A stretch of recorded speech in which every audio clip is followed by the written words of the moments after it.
Yeah. What's going on? What's going on? All right. Check this out. Randy, good time. Jaquez, I think I mispronounced his name, but Randy J. Uh, he put up a post and it was saying, you can't have a lion without a breed.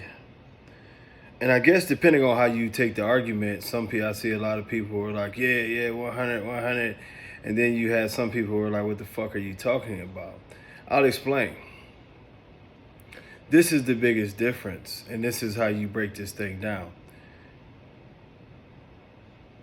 First of all, you can have a bloodline without a quote unquote breed. It happens in hunting dogs a lot. And the reason being is because they make, they'll make certain mixes just for sporting abilities, just like the old pit bulls. And the only way that the dog is actually a breed is if you write an actual standard up for its purpose. So you do have certain hunting dogs, and especially those old school dudes who really that's all they do is hunt, where it's not an actual breed. They've done certain mixes, and that's their bloodline. They don't call it a breed because they don't have a standard. Breed only comes when you have a standard and it's written out as to what the dog is supposed to be. So therefore, they just call it their bloodline. That's their hunting dog bloodline. And if you look into it, many of those old school dudes will tell you about that. Just like a lot of the dogs beforehand, you know what I mean, for sporting purposes, weren't classified as a simple breed. Nowadays, when we talk about breed, it has to be identifiable by breed characteristics and that thing, just not its ability or the sport that it's in.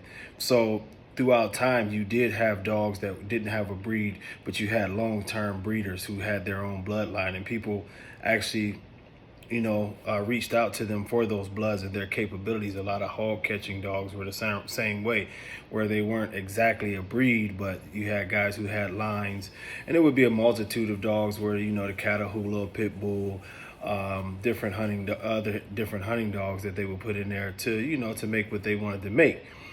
Now, as it pertains to the American Bully, this is the biggest problem in this breed. It's a fucking breed. The biggest problem in the American Bully breed is that so many new people come along and they want to discredit it as a breed for their own reasons. The simple fact is that the standard was written in 2004.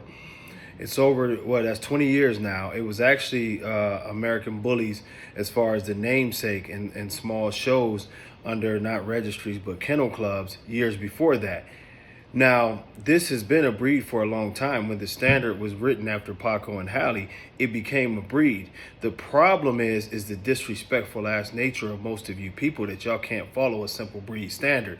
If something becomes popular, you keep on changing it, and then in your effects of changing it and not admitting that you're doing something differently, you oftentimes want to discredit the fact that this is a breed. It is a breed. This is why you can have your Marco Suarez's. This is why you can have your Oscar Gomez's, that if you track their blood and the consistency of the way they bred, which includes DNA testing, it goes all the way back to the beginning of the breed when we started this shit. And guess what? They're consistent with it. So how could you discredit what you're seeing in front of your face? You are seeing breeders who have done this for 20 years, created bloodlines, created generation after generation, identifiable looks all over the world. You telling me they don't have bloodlines? Now, the only way that your statement would make sense, Randy, is if you went to the fact of saying that it's not a breed. It is a breed. The only reason why many of you want to say it's not a breed is because you have the inability to follow breed standards and rules. This is why we have the monstrosities that we have out here. This is why we have the dogs who are even nice dogs that aren't monstrosities, but don't actually fit what the real breed standard is. This is due to the weakest leadership ever in any breed's history. This is why we continuously change the breed's standard to try to fit whatever anybody is doing. But the actual fact of the matter is it does not change what was started, what is the reality of the American Bully breed. And the American Bully breed is not denounced by people not being able to follow the rules or hold the integrity of the breed.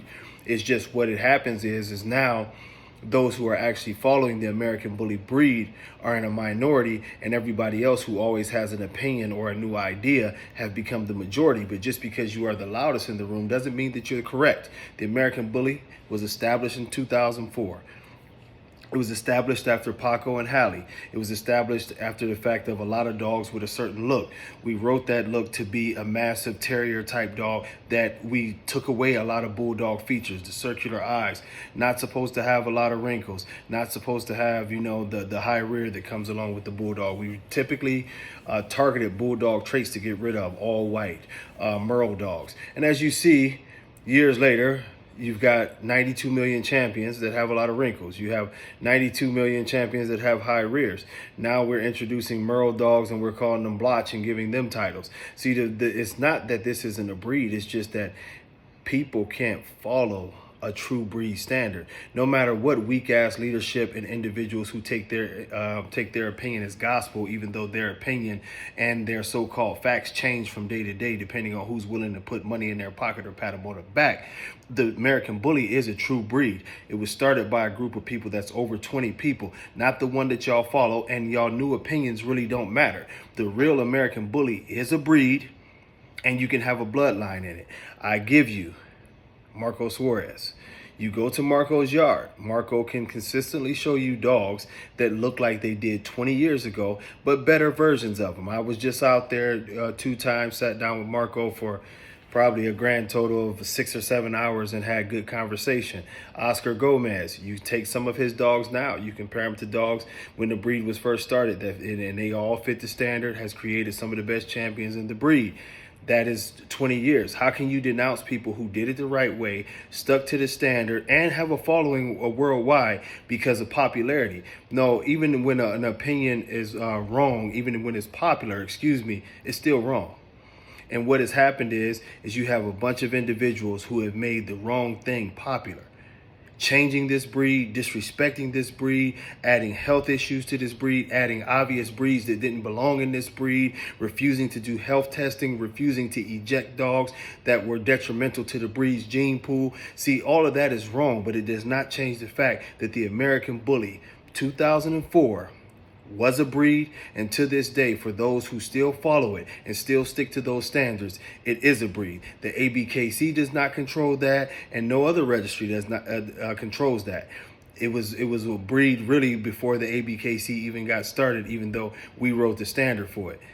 We're not going to discredit those who paved the way by saying that everybody's opinion and constant changing opinion discredits this breed. Yep. Until next time, peace.